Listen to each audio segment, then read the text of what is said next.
Orasi ilmiah guru besar berjudul Partisipasi Politik Minoritas menurut Perspektif Hukum Tata Negara Islam, Perbandingan dan Relevansinya dalam konteks Indonesia dan Singapura. Hadirin sekalian, mari kita sambut Profesor Dr. Andes Kiai Haji Mujar Ibnu Syarif SHMAG.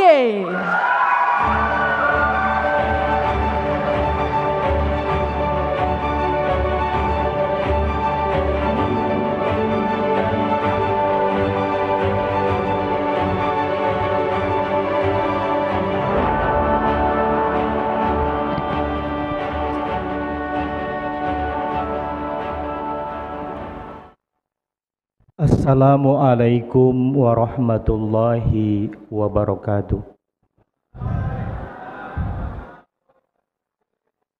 Yang terhormat Bapak Rektor UIN Jakarta, para wakil rektor, yang terhormat Ketua Senat UIN Jakarta dan segenap anggota Senat, yang kami hormati para dekan dan wakil dekan di lingkungan UIN Jakarta, para Kaprodi dan Sekprodi, khususnya saya mau sebut Kaprodi HTN ini hadir ya, Ibu Sri Hidayati, ada?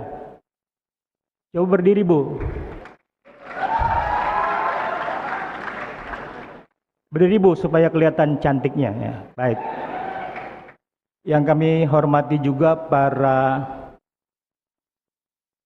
kolega dosen dan para tendik se-UIN Jakarta, termasuk juga dari Pasca Sarjana sahabat saya Pak Prof. JM Muslimin. Prof. Tolabi nggak boleh saya tinggal, saya lupa. Ini beliau yang terus ingetin terus, ini kapan nih Profesor. Jadi akibat beliau sering tegur, akhirnya jadi juga saya Profesor ini. Baik, terima kasih untuk beliau. Kemudian saya mungkin agak berbeda, saya mau terima kasih di depan. Pak Rektor terima kasih, semuanya terima kasih, itu para kawan-kawan saya, ada 16 adik ipar saya, itu dikomandoi oleh Om Sururi, berdiri Om. Terus ada istri saya yang tercinta, saya nggak terima kasih dengan beliau, berdiri mah, berdiri. Ini dia bekas pacar saya Pak. Terus yang lain-lain, mahasiswa saya undang supaya juga termotivasi untuk menjadi profesor. Coba berdiri semua mahasiswa saya dan beri tepuk tangan. Dan tentu yang tidak bisa saya lupakan, terima kasih kepada ayah dan ibu saya almarhum almarhumah.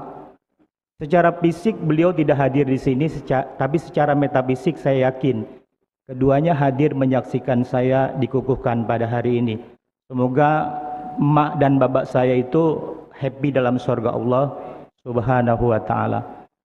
Yang lain-lain yang tidak sempat saya sebut untuk berterima kasih, anggap aja semuanya saya sebut dan saya ucapkan terima kasih yang sama, termasuk para hadirin wal hadirat segenap tamu undangan yang sabar menanti pidato saya yang belum saya mulai ini sampai akhir ya, saya yakin. Terima kasih para dosen dari FSA. Ada kolega saya itu, ada dokter itu, dokter cucu dia nggak praktek hari ini. Dokter, coba tolong berdiri. Dia meninggalkan prakteknya dan hadir menemui saya di sini. Terima kasih. Saya akan memulai orasi ini, adalah judulnya Partisipasi Politik Minoritas menurut Perspektif Hukum Tata Negara Islam Perbandingan dan Relevansinya dalam konteks Indonesia dan Singapura. Saya awali pidato ini, agaknya sampai saat ini susah dibantah bahwa para akademisi yang berjuang untuk mendapatkan kesetaraan hak politik bagi kaum minoritas, mereka masih berada dalam kegelisahan akademik. Soalnya karena di beberapa negara Islam seperti Tunisia, Yordania, dan Pakistan, kaum minoritas tidak bisa atau diharamkan menjadi kepala negara. Sebaliknya di beberapa negara non-muslim seperti di Argentina, Monaco, dan Norwegia, begitu juga orang Islam tidak dibenarkan untuk menjadi kepala negara. Partisipasi politik itu artinya adalah sebuah kegiatan warga negara yang dimaksudkan untuk menggapai tujuan-tujuan politik, antara lain mencalonkan diri untuk menjadi pejabat politik, termasuk menjadi presiden dan lain-lain jabatan. Di kalangan para ulama terjadi kontroversi atau perbedaan pendapat. Paling kurang ada 3 pendapat. Yang pertama, pendapat yang mengharamkan minoritas non-muslim untuk menjabat semua jabatan politik, termasuk menjadi RT atau RW. Yang kedua, boleh untuk semua jabatan. Ini di antara lain dianut oleh para liberalis. Sebagai contoh saya sebut nama di sini Abdullah Ahmad Naim. Kalau yang pendapat pertama itu dianut antara lain oleh Said Qutb. Ketiga, boleh menjabat non-muslim itu di negara mayoritas muslim, kecuali jabatan sebagai kepala negara, itu yang tidak boleh. Sementara di Indonesia paling kurang ada 3 pendapat. Non-muslim haram menjadi atau berpartisipasi khususnya untuk menjadi presiden di Indonesia. Ada yang menyatakan semua jabatan politik tidak boleh dipegang non-muslim di Indonesia. Ini pendapat Pak Rizik Sihab.